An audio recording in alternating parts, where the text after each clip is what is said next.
Everyone, my name is Jamie Kalanick with the Public Policy and Early Care and Education Department at First 5 LA.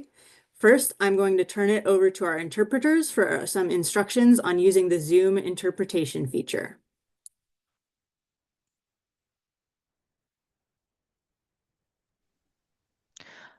Good morning, everyone. This is your Spanish interpreter. Buenos días a todos. Este es su intérprete en español. Este mensaje se repetirá en español. Just as a friendly reminder, just want to remind everyone who is logged on that we do have interpreting services available. If you are using a laptop computer, Mac or PC, if you see the bottom part of your screen, you will see a globe, as you can see on the arrow pointing there. You may click there and select your language of preference. If you need the English interpretation, then you would you would click on English. In order to hear the Spanish speakers, you will need to use the feature. So, si están usando una computadora Mac o una laptop, por favor vayan al mundito que está en la parte inferior de sus pantallas, le hacen clic y pueden seleccionar su idioma de preferencia. En este caso sería español para los que hablan español. If you do not see the then lightly tap the screen, which is the step 1, so you can find the globe at the bottom if you're using an iPhone or Android.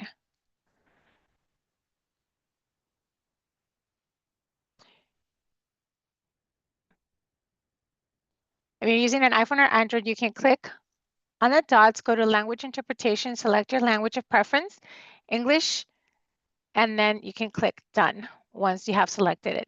Si está en su teléfono móvil, va a hacer clic en los puntitos y va a seleccionar interpretación.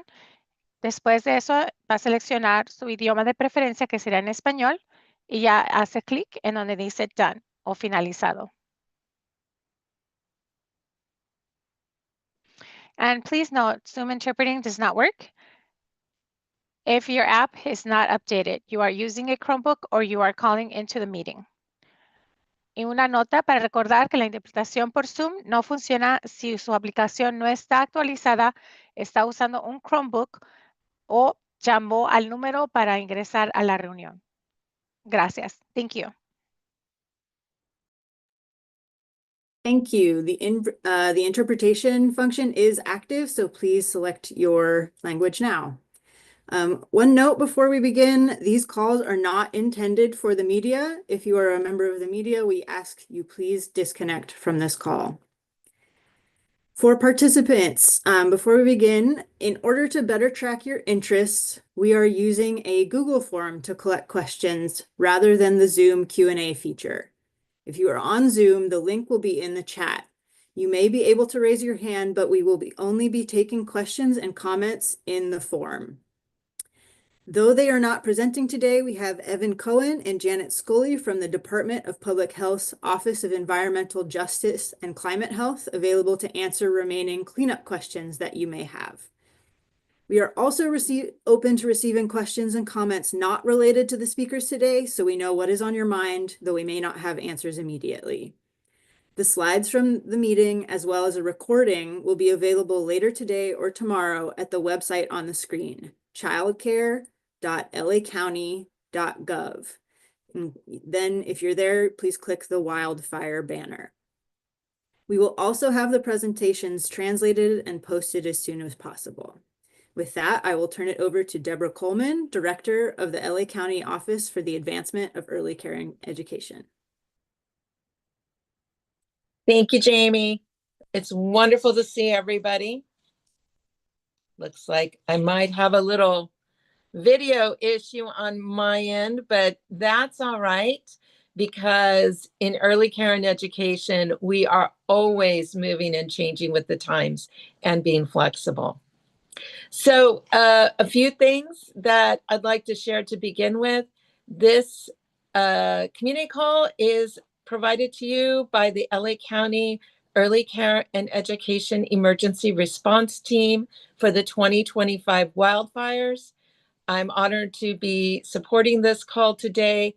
On behalf of the response team, which includes the Child Care Alliance of Los Angeles, the City of Los Angeles Community Investment for Families Department, City of Pasadena, Office of the Young Child, City of Santa Monica, Human Services, Los Angeles County Public Health, Office for the Advancement of Early Care and Education, First 5 LA, Los Angeles County Office of Education, Los Angeles County Alternative Payment Agencies, the Los Angeles County Resource and Referral Agencies, Pacific Oaks College, and SEIU Local 99.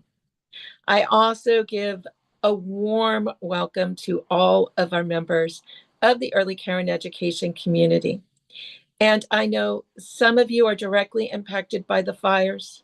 Some of you have friends and families impacted by the fires. What I ask for you to do today is please share this information widely and broadly with all people you know that may benefit it. Because as early educators, we know that our network and our ability to inform is strong. So a little bit of housekeeping for today. We're going to move on to the next slide. So there is support that I want to share for early care and education providers impacted by the Eaton Canyon fire. So on this Saturday, February 2nd, 2025, supply distribution will continue at Pacific Oaks College in Pasadena for early care and education providers. There will be lots of cleanup materials there, as well as air purifiers available for distribution. Also, we're pleased to announce that starting this coming Wednesday and every Wednesday for the near future, from 4 p.m. to 7 p.m., there will be a community care licensing staff at Pacific Oaks to answer any of your questions. A final note about the Eaton Canyon support. This week, the Altadena Disaster Recovery Center moved locations. They are now at 540 West Woodbury Road, Altadena, California, 91001. And their hours are 9 to 8. We also have support coming for our Palisades providers. So supply distribution will be coming soon, as well as community care licensing staff out at information tables. As soon as we have that up and running, you will be the first to know. So stay tuned. In the meantime, please visit the Palisades Disaster Recovery Center. This continues to be at UCLA Research Park 1. That is 10850 West Pico Boulevard, Los Angeles, California. They are also operating from 9 a.m. to 8 p.m. Some countywide programs are also here to support our early care and education community. Last week, if you were on this community call, you were able to get a taste of support from Drew Child Development about trauma-informed care. So we're pleased to share that this week, there are workshops for trauma-informed self-regulation and mindfulness available to our early care and education field through Drew Child Development. If you'd like to sign up for these workshops, please go to www.drewcdc.org or call 323-249-2950. These workshops are really important not only for our providers, but to be able to support the children and families who've been experiencing trauma due to the wildfires. Now, on to my favorite announcement of the day. Public health guidance is now available. So we have specific guidance available for our early care and education community returning to childcare facilities after a wildfire. You can access that tool at childcare.lacounty.gov. It's currently available in English, but we have translations on the way that will be posted soon in all of our threshold languages for LA County. So, also, if you are an early educator who has been displaced from the fires and displaced from their job, or if you know an early educator who has been displaced from their job, please contact the Child Care Alliance of LA. You can contact them at ccala.net or call 888 922 4453. Also, you can call or contact CCALA, the Child Care Alliance of LA, if you are trying to locate childcare. So many families have moved across the county as a result of the fires. We want to make sure that everyone has access to childcare. So call that 888 922 4453 number in order to be able to access childcare for families in a new community. Finally, some key dates that we'd like to share connected to small business support. So there are some key dates that you need to be mindful of, and they're coming up soon, especially for our childcare providers that are small businesses. This is important to keep these things in mind. First, of course, file your insurance claim. Then, to apply for small business disaster loans, there are very important dates to keep in mind. Home disaster loans must be filed by March 10th. Business physical disaster loans also by March 10th. If there is economic injury disaster loans that you need to file, you have a bit quicker deadline. Those need to be filed by March 8th. For any kind of loan assistance, I'd like to share the 800 number that they have, and that's 800 659 2955. Also, if you are applying for FEMA public assistance, this is the quickest deadline to be aware of. This deadline is February 7th, 2025, 30 days after disaster declaration. It's very important that you get all paperwork put in before that February 27th deadline. So those are our updates from the Early Care and Education Emergency Response Team for the wildfires. But as always, we have a plethora of partners working on this with us. So today we have lots of speakers, so be sure and stay tuned through the whole webinar, because coming up today, we'll not only hear from the California Department of Social Services, Child Care and Development Division, but we'll also hear from Community Care Licensing and some very exciting announcements from the LA County Department of Economic Opportunity. So first off, I'd love to give a warm welcome to Deborah Rawson. Deborah is with the California Department of Social Services, Child Care and Development Division. Welcome, Deborah. Thank you very much, Deborah. Good morning, everybody. Go to the next slide, please. So my name is Deborah Rawson, and I am the Policy Administrator in the Child Care and Development Division with the California Department of Social Services.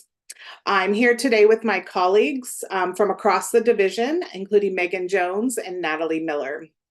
And on behalf of our Deputy Director, Dr. Lupe Hyman Malham, we want to start our update by acknowledging the impact of the fires. Our thoughts are with everyone who has been impacted by them. So thank you for being here today, and thank you for all that you're doing to support the communities. Next slide, please. On January 7th, Governor Gavin Newsom proclaimed a state of emergency to assist with the mitigation, the management, and the control of the fires and the windstorm conditions. We wanted to highlight that paragraph specific to this executive order for our child care and development contractors who administer programs from the Department of Social Services includes paragraph 9. This paragraph allows the Director of CDSS to waive provisions of Family Code, Health and Safety Code, as well as Welfare and Institution Code, and accompanying any regulations or written directives with respect to the use of licensing, certification, registration, and approval of childcare providers, facilities, or homes that are within the CDSS jurisdiction. Any waivers granted pursuant to this paragraph shall be posted on the CDSS website and shall be intact during the extent of the impacts of this emergency. Next slide, please. On January 10th, Governor Gavin Newsom issued another executive order to further bolster the emergency response to the rapid spread of the additional fires throughout the areas and the windstorms. And effective immediately, orders specific to our child care and development contractors included paragraphs 8 and 9 of this second executive order. Paragraph 8 suspended the requirements of Welfare Institution Code and Title V California Code of Regulations to CDSS contracting agencies in the areas of Ventura and Los Angeles counties and those who were impacted because of this emergency. This also allows those agencies to be reimbursed for 30 days from the actual date of the state declared emergency, using the most certified record or invoice available to them when no attendance or record or invoice is available for the services. Paragraph 9 allows contracting agencies that have been impacted by the emergency to be reimbursed with startup costs, even if the startup costs were not used to expand or increase a contractor's total contract amount. The program quality and improvement consultants have reached out to all direct service and voucher-based contractors in the impacted areas to provide support and clarification on these flexibilities, to ensure that there is consistent information based on the contract type that that agency holds. We are asking contractors with questions to please reach out to your PQI consultant directly. Also, if you learn of any conflicting instructions, we encourage you to send those to your PQI consultant immediately. Our goal is to provide clarity and reduce any confusion, which is critical during a disaster. For questions related to resource and referral contracts, please send those to crrp@dss.ca.gov. For questions related to local planning council contracts, please send those to lpc@dss.ca.gov. And for infrastructure grant program questions, please send those to ccdd.facilities@dss.ca.gov. And Jamie has added those to the chat for your access. Thank you, Jamie. The Child Care and Development Division is diligently working on guidance to support programs and facilities impacted by the fires, and we will be issuing a child care bulletin shortly. The CCDD extends gratitude to all contractors, providers, and partners for your support of the children, families, and the collective communities during this difficult time. Next slide, please. One of the most frequently asked questions that the department has received is payment to two providers. And so we wanted to make clear here that the CDSS will waive state requirements to allow payment to two providers at once. So reimbursing both the new provider as well as the provider who has closed due to the wildfires as intended by Executive Order N3-25. We are also engaging with our federal partners as necessary. The CDSS is asking agencies to pay both providers, again, the closed provider and the new provider that the family has selected during this 30-day period. And we will be issuing and publishing a child care bulletin around this as well. Next slide, please. The department values greatly your hard work and commitment to supporting childcare and to supporting the childcare and development system, and more broadly, the children and families that we all serve together. On behalf of CDSS, we celebrate you, we appreciate you, and we thank you. Next slide, please. So again, we appreciate the opportunity to connect with you all here today. And we continue to welcome questions, considerations, and concerns related to the events in Southern California. We invite you to send those questions that you may want us to address in future meetings to contractorquestions@dss.ca.gov. And if you have not joined our listserv yet, we invite you to join our listserv so that you can receive ongoing updates related to this situation, as well as information about our programs and our services that we provide at the Department of Social Services. Thank you again for having us here, and have a wonderful day. I'm going to pass it back over to you, Deborah. Thank you so much, Deborah. This was very, very helpful. And we're so thrilled that the Child Care and Development Division from the California Department of Social Services could join us here today.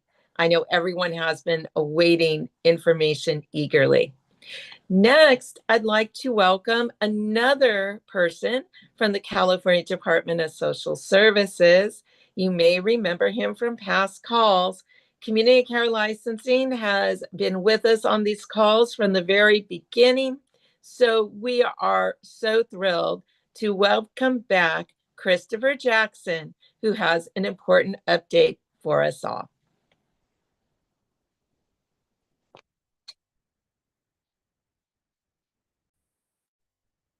Thank you for that, Deborah. Bear with me here. Just trying to get my screen. Can you see my screen?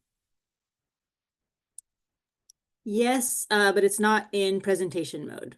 Getting there. Thank you. Good morning, everybody. Deborah, thank you for that warm welcome. I appreciate it. My name is Christopher Jackson. I am the Staff Services Manager 1 for the Child Care Advocates and Technical Support Unit within Community Care Licensing. What I'm going to do today is I will be providing you with some information and updates related to some of the data that we've obtained regarding the wildfires at this time. First, I want to share with you some of the community events that Deborah was fortunate enough to provide us information on earlier today. The Child Care Advocates, Technical Assistance Unit, and Community Care Licensing are partnering with Resource and Referrals and other agencies to provide on-site connections with a licensing analyst at these community events. The department has recognized how important it is for providers to be able to have immediate and direct access to an individual that can guide them or support them in their questions related to their licensing issues. So we are staffing these events with actual licensing analysts or childcare advocates to support and answer questions. We will also be participating at the Altadena Recovery Disaster Center on this Saturday's event. I believe, Deborah, you might have shared that address earlier, but if not, I will drop it into the chat for everybody later. We're very excited to participate in these. It is a great opportunity for the community to meet with an analyst and really find out if there's something more their program can do, or if a waiver or flexibility might be something they should consider looking into. Here, I want to share some of the numbers that we've been able to obtain related to the wildfires as of January 29th, so as of yesterday. In the Eaton Canyon fire, there was a total of 139 impacted child care center facilities. The number of child care facilities destroyed was 16 in this area. The number of child care facilities damaged was 1. The number of children impacted, my apologies for that. The number of children impacted by the child care facilities is 7,299. So this is a great impact on our community, on our providers out there, for parents who are needing to get back to work and providing that stable life. We're down providers to help ensure that that is being met for them. In the Palisades fire, there were 83 impacted child care centers in that fire. The number of facilities destroyed was 5, and the number of facilities that was damaged was 3. This has impacted 6,517 children in that local region as far as care needs go. In the Hearst fire, we found that there were 0 facilities destroyed and 0 facilities damaged, which is nice to hear because the impact is 0 at this time to those families in that community. So as we can see through the information, there is a lot that still needs to be done in order to really provide that support to both our providers, but as well as our families in need of care and trying to get their lives back into a normal status. Lastly, I'm going to share some announcements. If a facility is interested in a waiver or considering a waiver or flexibility to support the impacted area, please contact your local regional office and begin the conversation. I know I've been stating this since coming on to your calls about 3 weeks ago now, where we're not waiting. If you feel there is something that your facility can offer or you want to inquire about a waiver, contact that local regional office and begin the conversations. The best we can do is put it into an early phase so we are able to start to support the providers in meeting the needs of what their community is asking. The PIN is under review and entering its final stages. We are really hoping that it will be posted anytime within the next day and a half, so here. There also is a waiver template that is under review and in the final stages and will be coming out in any moment. So we are really excited that there will be some more guidance and additional understandings to flexibilities and waivers that will be posted on the department's webpage very soon. So we're looking forward to getting that information out to better support our public and community. That's all the updates I have today. Deborah, I'm going to stop sharing my screen and I'm going to send it back over to you. Thank you. Thank you so much, Christopher. And wow, my video is working again. This is turning out to be a pretty good day. So thank you so much, Christopher, for sharing that information.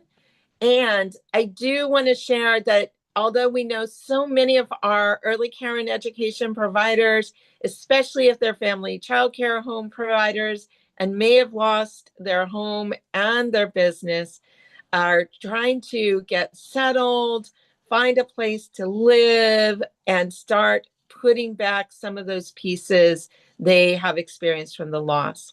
We do encourage anyone who has damage or a destroyed facility, please submit an incident report to your local community care licensing office as soon as possible.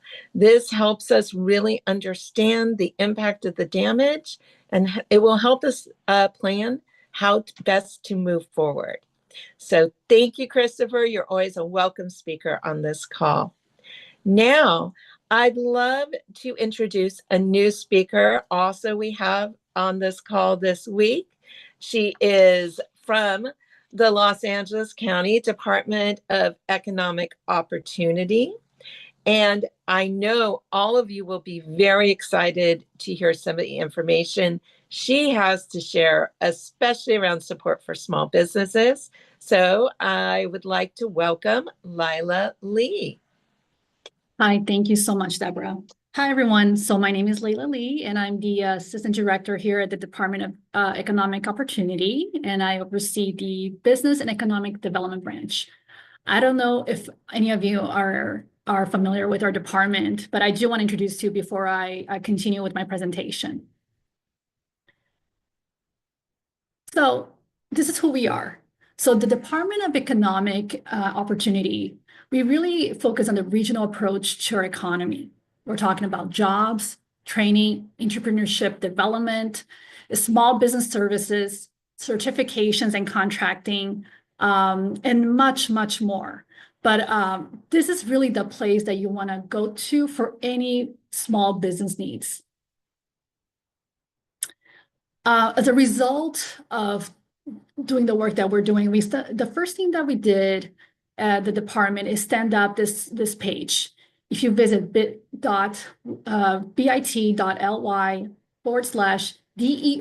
wildfire response, you'll see an array of different resources that are available, not only just for small businesses, but also for workers that are impacted by the wildfires, disasters, and windstorms. Some of the resources that you're going to find on this webpage include the latest webinars and presentations that you should attend, the latest information, the different grants and loans that are available for you. But today I am going to go a little bit into some of these resources that are available for you. First things first, loans. The ones that we are really recommending people to look into, and I think, Deborah, you kind of mentioned earlier, is really the SBA loans. The reason why SBA loans are the ones that you should consider first are because the interest is pretty low. They defer payments for the first 12 months. And the term is very good. It's 30-year term. Typically, it's really difficult to find something like this. So really, this is the one that you should be looking into. And there are three different types of loans: the home disaster loans, the business physical loans, physical disaster loans, and the economic injury disaster loans that many of you kind of became familiar with over the pandemic. So for the physical disaster loan, they give up to $2 million.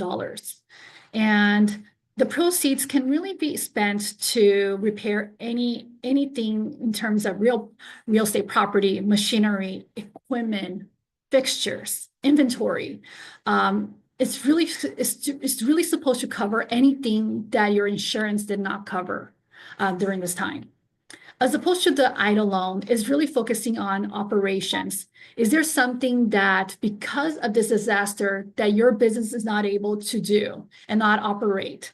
So it's really focusing on working capital and normal expenses, such as, like, can you continue to provide healthcare for your employees? Can you pay the rent? Do you need help paying the utilities? Etc., and or even debt payment that you may have. However, it's not the type of loan that you'd want to use to expand your business or even repair physical damages. Repairing physical damages, you have to go to the other loan. Can you apply for the two loans? Yes, you can apply for the two loans. So I do recommend highly that you look into that.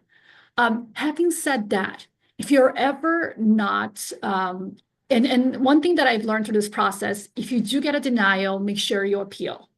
You should never self-qualify or self-deny yourself. Please apply, and appeal if you do not get qualified. Because we heard so many stories of people that were denied and then they appealed and they were able then to get a loan.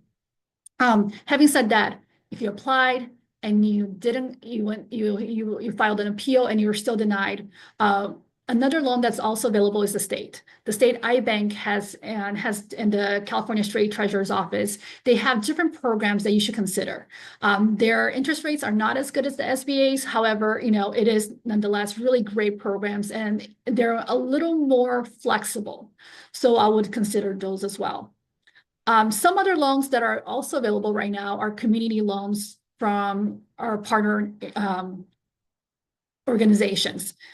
For example, we have the Jewish Free Loan Association. So the Jewish Free Loan Association is providing zero interest loans, completely zero free interest. I believe it's up to $5,000 for these loans. Yes, it's for individuals, families, and small businesses, as well as nonprofits. Not only is, and it's really for anybody of any faith and background. We also know about the PACE loans. These are up to $5,000. It's a 5% annual like interest fixed rate, and that one is for a 24-month term. Another one that I do want you to consider, and I'll share that on the next slide, is talking to a CDFI.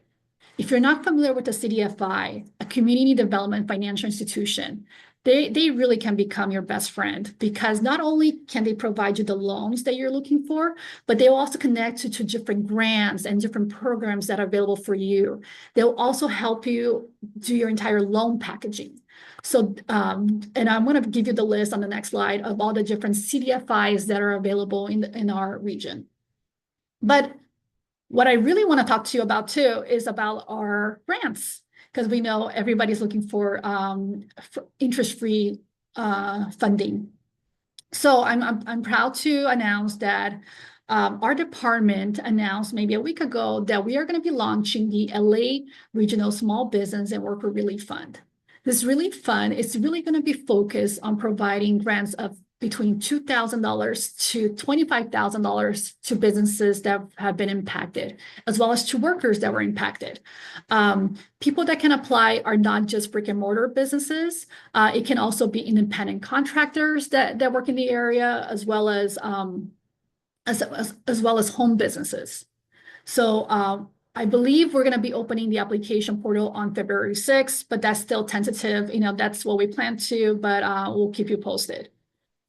But if you do go to lacounty.gov/relief, you can find out a little bit more information about this grant opportunity that'll be available soon. There's also disaster grants by several different organizations that we work with. They include grants from LA Regional Chamber of Commerce, Inclusive Action for the City, which is only for sidewalk vendors, California Restaurant Foundation, TMC Community Capital. Team Friday is doing some work around insurance support. And also, I just heard about this one, Wish Local Empowerment Program. All of these resources, they're all available again on our website, which I shared earlier, but I'll share again at the end of this presentation. But do visit often, as we're updating that page almost on a daily basis to ensure that you have access to the latest funding opportunities. And as I said before, I do highly recommend you connect with a CDFI near you. Again, because the CDFI, not only will they have different loan programs available for you, but they also can provide you access to technical assistance, access to different grants that are available. They're very well connected to the different loans that are available and the different programs that are available. And many of them, I know for sure, when I look at this list, I know people like, for example, PACE Finance Corporation, they actually help people package their loan application. So it's really fundamental to get this type of help at this time. I also want to quickly share some grants that are available for your employees. The entertainment community has stood up a fund. So has the LA Arts Community Fire Relief Fund and the California Restaurant Foundation's Restaurants Care Program. All of these provide temporary relief for your workers at this time. If you do, and this is for businesses as well, if you need help hiring or dealing with unemployment and unemployment insurance and anything else related to managing your workforce, we do have several different American Job Centers throughout the region. Please connect with one. They'll be very, very helpful to you. And also LA County Libraries, they do have online classes as well as on-demand career-related videos, etc. Lastly, for workers is really about EDD. EDD now is providing a lot of support right now for people that are that either are temporarily without a job or they've lost a job as a result of the disaster. So please take advantage of this. Please share this with your network and your employees. And I'm going to go very quickly through the other next slides because I know we're almost out of time. However, as Deborah mentioned earlier, Pasadena City College, the last day will be January 31st. It will be starting in Altadena since last Monday on January 27th, and will continue to be located at the UCLA Research Park West. Oops, wrong way. We do have an Office of Small Business. If you miss anything today, please visit our Office of Small Business. It's available by phone, email, or you can also visit or make an appointment online. They can really provide you any guidance and connect you to the right resources that you're looking for, including any of the resources that I'm mentioning to you today. In an effort to kind of streamline the information that we're providing, we have partnered with several different agencies throughout the region, including LADC, the Chamber, and et cetera, to host this weekly webinar through Together for LA. You can find out more through togetherforla.org. It's held every Friday at 11 a.m. So please do try to attend whenever you have a chance, because it is really focused on small business support and the latest updates. Today, I'm sorry, it's not tomorrow, it's today. Actually at 2 p.m. today, there will also be a webinar for Altadena with the Altadena Chamber of Commerce. So if you're able to join us, please do, because we were gonna have different speakers on that webinar as well, including California Treasurer one other thing that we tried to make it easy for you all to access information was we got together with the SBA, the California Governor's Office of Business, the California Department of Insurance, the city's Economic and Development Department, as well as the City of Pasadena, to kind of streamline all of resources to you. So if you go to bit.ly, and I think this is I actually prefer the bit.ly more than the QR code, because it takes a while for the QR code to be updated. But if you go to bit.ly/LA Regional Resources, you have access to this flyer. It's available in both English and Spanish.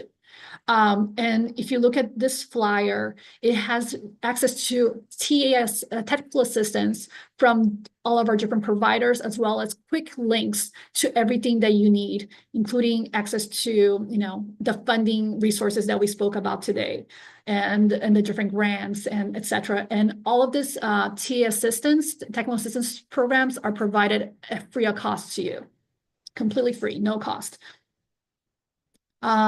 Oops. Also free to you is our legal aid program.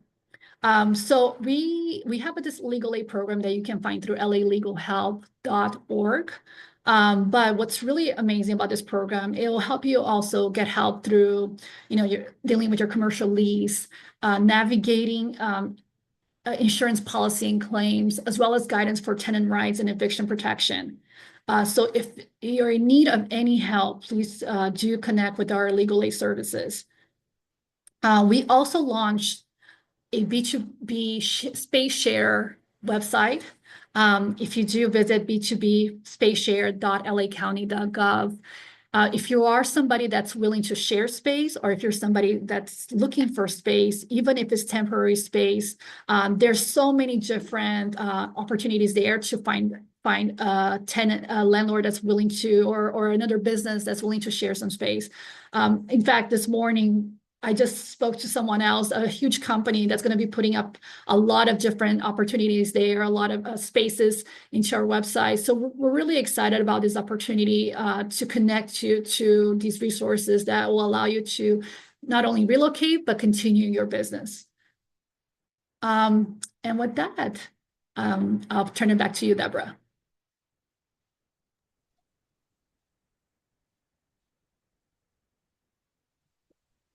Thank you. Yep. Thank you so much, Layla. It was wonderful to hear from our partners at the LA County Department of Economic Opportunity.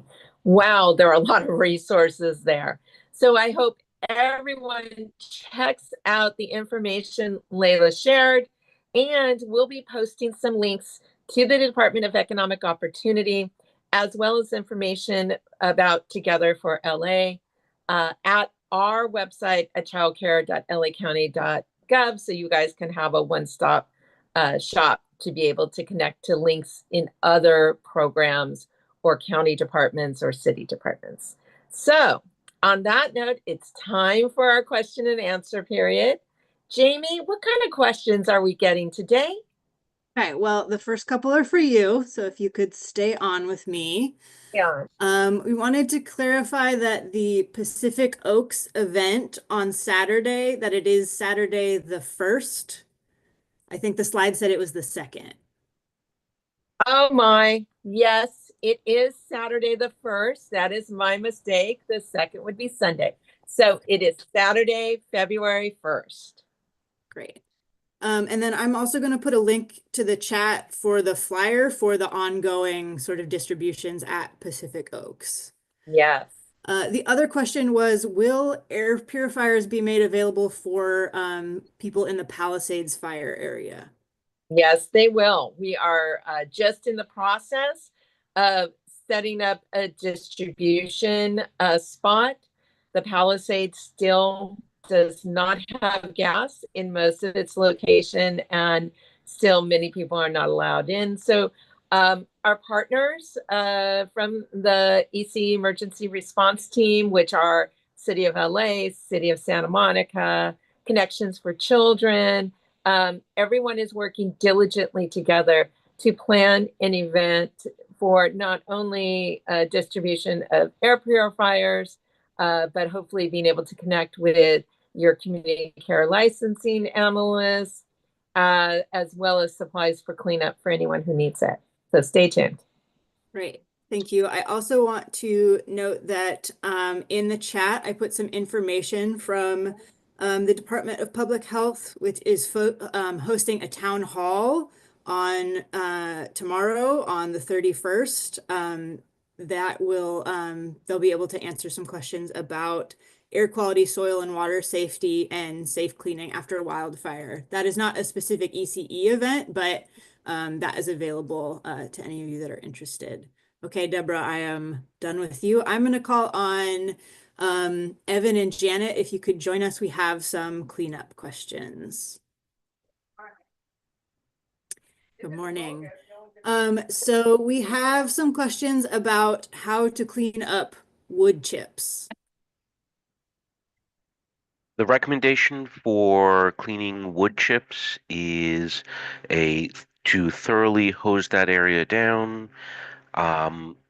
with more water than you think you would need for regular hosing down an area such as that. But thoroughly hosing it down is the recommendation for wood chips. Okay. There is also a question about does soil need to be replaced like sand does? No, there's no requirement or expectation that soil should be replaced. Soil should also be thoroughly hosed down. That'll go and get any of the particles mixed in well with the soil, and then it'll just go and get broken down over time by the microbes in the soil. Thank you. And then there was a question about edible plants. If those are washed, are they safe to eat? Some of them. You'll find that any of the thin-skinned fruits that were fruiting during the actual fire itself are very likely to have an unpleasant taste, a smoky taste. Not recommended to eat those thin-skinned fruits. So that's like apples, grapes, things. If there were tomatoes still, those would be not recommended to eat if they were fruiting. If they were flowering at the time or soon after the fire and they're going to be fruiting, those should be fine. But the thin or thick skinned fruits, such as citrus, orange, lemon, all of the citrus family. It's not recommended to use the zest, but the juice themselves from inside those fruits should be fine. Majority of the things going to be grown this time of year are going to be leafy greens and some root vegetables. Root vegetables are not going to be recommended to be grown for the next 6 months until soil microbes have had a chance to break down some of the particles. There is more uptake into those root vegetables than there are from the leafy greens. Leafy greens, a thorough wash of those leaves, and then you can test it by tasting a small amount. If it has any sort of a smoke taste, don't use it. And if thorough washing of the leaf, such as lettuce, goes and has no taste to it, that's not supposed to be there, then those should be fine. Great. And then we have Can I add questions- just Yes, two things please. about that? So one, we do have guidance on our website about produce and, gardening. So I'll find that link and send it to you. And then the other thing I just want to remind folks is tons of hand washing for kids, like Oh, yes. all the time, just as a precaution. I know Evan goes into more of the technical and I'm thinking more the practical. Like we just need to really be washing kids' hands as much as possible. Thank you for that. And adults as well. We recommend thorough thorough hand washing as well after gardening for at least the next 6 months. Perfect. Thank you. And then this is a question that we get sort of every time, which is how far away from the fires should we be doing sort of this extra thorough cleaning and remediation? Or what signs should we look for to know that we should be doing that extra cleaning? Generally, if there is a smoke odor that remains inside the building or after the event is over, that's an indication that you're going to want to do additional cleaning. The gases that were released as things that were part of these structures that burned, as they turn into a gas, they will infiltrate the home, cool down, and they stick to fabrics. So if you go and smell that smoke odor from the fabrics inside either the homes or the buildings, then that's an indication that you should do some extra cleaning. Thank you. Okay, that's it for you all. And then we have about one question for each of the remaining panelists. Deborah Rawson, if you could join me. There was ask for some clarification. One of the executive orders you were talking about was that there was some lenience on the use of startup costs for costs not related to increasing or expanding capacity. Could you clarify what that means and who it applies to? Sure. So we have existing policy that allows our childcare and development contractors who are who've been awarded new or expansion funds, that during that type of time, they have been allowed to use 15% of their contract for startup. So they haven't started services, but they can still use contract dollars. So that has been an allowable practice. We are looking at this as another opportunity for our childcare and development contractors to use funds in a very similar way for reopening. And so if there is a contractor who is interested in entertaining this opportunity with their existing contract, to please reach out to their program quality and improvement consultant here at the division. So it is specific to contractors who have a contract for services with the state. Great, thank you. And then Christopher. We have some requests. If you could explain again, if folks want to increase their capacity at this time to help serve families that were impacted by the fire, what is the process and who should they contact to do so? The best process still at this stage is to contact their local regional office and have the conversation with either the Central Applications Bureau analyst, if they're a childcare center. If it is a home, they would speak with their regular scheduled licensing analyst or the analyst associated to their program. But for any type of increase or looking to add on, they really want to speak with the regional office to ensure that they're following any steps in here. One of the key pieces that we're really wanting to make sure of is those fire occupancy codes are being met and that they're being maintained in the process of what they're looking to do as well, as we want to be sure that we're not sparking something where it could be a fire concern for the department moving forward.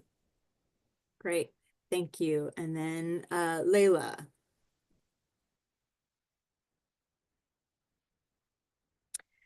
We had some questions about the CDFI of how can you, who can access those and how would you find the one closest to you? So CDFIs they were created by the Department of Treasury just to really support underserved communities. It's open to everyone, including individuals and families, not just small businesses, but they tend typically to support, they do a lot to support small businesses. Pretty much, I can provide you there's a link on the Department of Treasury. If you go to CDFI, I'm sorry, let me give you the exact CDFIfund.gov. CDFIfund.gov.